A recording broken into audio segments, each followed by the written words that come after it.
영순이 여러분 안녕하세요. 랭킹스쿨입니다.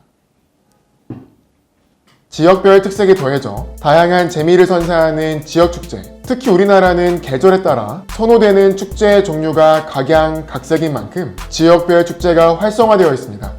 그러나 시대가 지남에 따라 동물권 침해 문제나 환경 보호 등의 이유로 점차 외면을 받는 축제도 적지 않은데요. 오늘은 시대에 역행하는 콘텐츠로 사람들의 거부감을 자아내는 한국에서 아직도 진행되는 충격적인 축제 탑 3를 알아보겠습니다. 3위, 풍선 날리기. 수많은 사람이 모여 소원을 담은 쪽지를 형형색색 풍선에 매달고 다 같이 하늘로 풍선을 날려보내는 이른바 풍선 날리기 행사. 새해 맞이나 입학식 등 주요 이벤트에 자주 등장하는 낯설지 않은 풍경입니다. 하늘 높이 날아가는 수백 개의 풍선을 바라보면 사라진 동심이 샘솟을 만큼 아름답지만 정작 자연에는 아름답지 않다는 사실 알고 계셨나요? 그간 풍선 날리기를 주도한 어느 행사에서도 풍선을 하늘 위로 날려보낸 뒤 터지고 떨어지는 풍선의 잔해를 어떻게 수거할 것인가에 대한 대책은 세우지 않아 환경에 직접적인 피해를 끼치고 있다고 합니다. 풍선은 일반적으로 고무, PVC, 은박 등의 소재로 제작되었는데 라텍스 고무 재질 풍선의 경우 자연환경에서 6개월에서 최대 4년이라는 시간에 걸쳐 분해되는 것으로 알려져 있는데요. 폐기까지 450년 가까이 소요되는 플라스틱에 비하면 양반이라고 생각하는 분들도 계시겠지만 문제는 분해되기까지의 과정이 아니라 분해 전입니다. 풍선이 터지면서 얇은 해초류 조각으로 보이기 때문에 바다새나 바다 생물들이 풍선 잔해를 먹이로 오해하고 삼키기 쉽습니다. 또 풍선을 먹는 실과 낚싯줄도 동물들을 올가매는 물체로 둔갑한다고 하는데요. 실제로 동물권 행동단체 관계자에 의하면 얇은 고무가 위벽에 붙거나 기도를 막는 등 풍선 잔해를 삼킨 바다 생물이 사망할 확률은 무려 40%에 달한다고 합니다. 자연에 터진 풍선 조각이 환경 오염을 유발하는 것은 말할 필요도 없고요. 이에 영국과 네덜란드, 미국 뉴욕 등지에서는 다수의 지방자치단체가 풍선 날리기 행사를 전격으로 금지하는 법규를 제정해 환경 및 동물 보호에 앞장서고 있지만 우리나라는 갈 길이 멀어 보입니다. 2020년 해맞이 풍선 날리기 주최 지자체 조사 결과에 따르면 전국에서 최소 13개 이상의 지자체에서 풍선 날리기 행사를 계획, 환경에 대한 책임의식으로 축제 시작 직전 풍선 날리기 행사를 취소한 지자체를 제외하면 이미 업체와 계약을 맺은 상황 등을 이유로 풍선 날리기를 강행한 지자체도 여럿인데요. 그래도 여러 매체를 통해 풍선 날리기 이벤트의 폐해가 대두되면서 경기도에서는 지난 12월 24일 도내 31개 시군과 산하기관의 모든 행사에서 풍선 날리기를 전면 금지하기로 결정한 바 있습니다. 다른 지역에서도 적극적인 홍보를 통해 지역사회 전체가 동참하는 움직임이 일었으면 좋겠네요. 2위, 산천어 축제. 13년 연속 관광객 100만 명을 돌파하며 어느덧 대한민국 대표 축제 자리에 오른 화천 산천어 축제는 미국 방송사 CNN에서 선정한 겨울철 세계 7대 불가사의에 포함되며 이제는 외국인 관광객들까지 찾을 만큼 글로벌한 인기를 구가하는 중입니다. 그러나 반생태적, 비인도적, 그리고 비교육적인 축제라는 지적과 함께 꾸준한 논란을 자아내고 있습니다.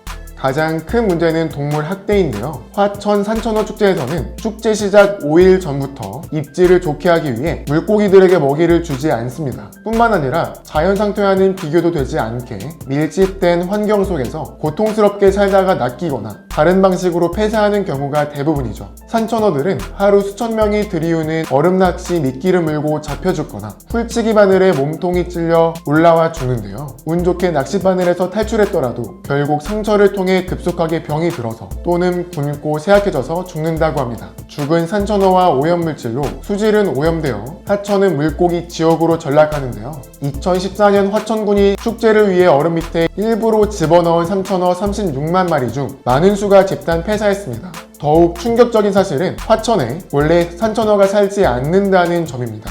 화천은 바다와 멀리 떨어진 곳으로 원래 산천어가 자생하지 않기 때문에 영동지방에만 자생하는 산천어를 영서지방에 위치한 화천이 축제를 위해 도입한 사실상 외래종인 것인데요. 축제 진행을 위해 화천군은 전국 17개 업체가 생산한 양식 산천어들을 납품받아 축제에 활용하고 있습니다. 2018년에 진행된 화천 산천어 축제에서 희생된 산천어는 약 180톤, 명목상 지역축제라고 일컬어지고 있지만 사실은 외부 공급에 철저히 철저히 의존하고 있는 생태적으로 지속 불가능한 낭비 축제라는 지적도 이어지고 있습니다. 이 밖에도 축제 특성상 가족 단위 방문객들이 많은데 수만 명의 사람들이 동시에 얼음판에 올라와 낚시하고 맨손 잡기를 자행하는 비교육적인 프로그램을 통해 생명 경시 사상을 심어주는 것이 아니냐는 비판도 제기된 바 있습니다. 또한 빙판 놀이터를 만들기 위해 하천 구간의 퇴적층을 모조리 긁어내고 물막이 볼을 만들어 수십만 톤의 물을 가두어 막는다고 하는데요. 원래 화천천의 모든 생물종들이 다양하게 사는 화천천의 보고를 오직 축제를 위해 무차별적으로 파괴한다는 비판이 있습니다. 산천어 축제가 지역 경제에 가져오는 직접 경제 효과가 1,000억 원에 달해 포기하기 힘든 부분이 있겠지만 환경권과 동물권에 대한 개선이 필요할 것 같습니다. 1위 풍등 날리기.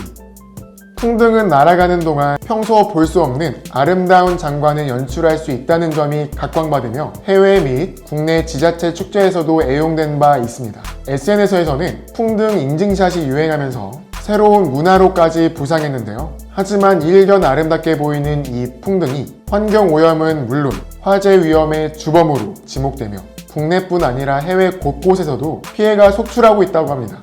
2011년 영국 글로스터셔주에서는 올빼미가 풍등 날리기에 사용된 잔해물에 묶여 죽는가 하면 2013년 우리나라 충남에서는 산불을 발생시켰고 7월 역시 영국에서는 풍등으로 공장 화재가 발생한 바 있습니다. 중국에서는 아이가 화상을 입는 사고로 이어지기도 했죠. 심지어 2019년 태국에서는 전통축제 러이 끄라통 기간 진행된 풍등 날리기 행사 때문에 치앙마이 국제공항을 운행하는 국내외 항공 154편이 결항하거나 일정이 조정되는 일종의 해프닝이 벌어졌는데요. 공항 인근에서 하늘로 올라간 풍등이 자칫 조종사의 시야를 혼란을 줄 수 있는 데다 항공기 엔진에 빨려 들어가면 대형 참사로 이어질 수 있다는 공항 관계자들의 우려 때문이었다고 합니다.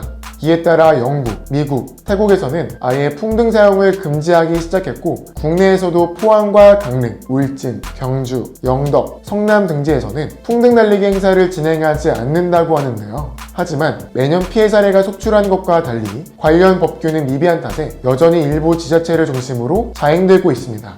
2018년에는 국내에서 풍등과 관련한 아찔한 사고가 발생하며 다시 한번 심각성이 대두됐는데요. 바로 대한송유관공사 고양조유소 화재 사건입니다. 스리랑카 출신 외국인 노동자가 주워서 날린 풍등이 조유소 잔디밭에 떨어지며 그 불씨가 조유소 환기구로 들어가 고양 시내는 물론 서울 한강 이북, 김포, 부천 등지에까지 검은 연기구름이 관측되는 어마어마한 규모의 화재를 야기한 사건이었죠. 1차적으로는 기름탱크에 화재 방지 장치를 설치하지 않았으며 불이 날 만한 소재를 주변에 방치한 저유소 책임이지만 풍등에 대한 경각심이 생겼는데요. 무려 43억 원가량의 재산 피해를 낸 해당 사고로 이듬해부터는 전국 축제에서 예정되어 있던 풍등 날리기 행사가 줄줄이 취소됐지만 대구광역시에서는 여전히 소원 풍등 날리기 축제가 성황리에 개최되고 있다고 합니다. 지난해 4월 소원 풍등 날리기 축제를 개최해 약 1만여 명이 참여 풍등을 띄우고 소원을 비는 행사를 진행한 바 있죠. 물론 산불 위험성을 없애기 위해 풍등 행사 안전 가이드라인 합동 점검을 진행하고 행사 장내 자위소방대, 소화기, 소방차 등을 배치하는 등 만일의 사태에 대비했다고는 하지만 다양한 사고 발생 가능성에도 불구하고 축제를 강행하는 대구시의 우려의 목소리가 이어지는 상황입니다. 지역 경제 활성화를 가져오는 축제라고 하더라도 환경권, 동물권 등 피해를 당하는 것들이 있다면 문제점을 개선하기 위한 충분한 고민이 있어야 하지 않을까요? 그럼 지금까지 랭킹스쿨이었습니다. 감사합니다.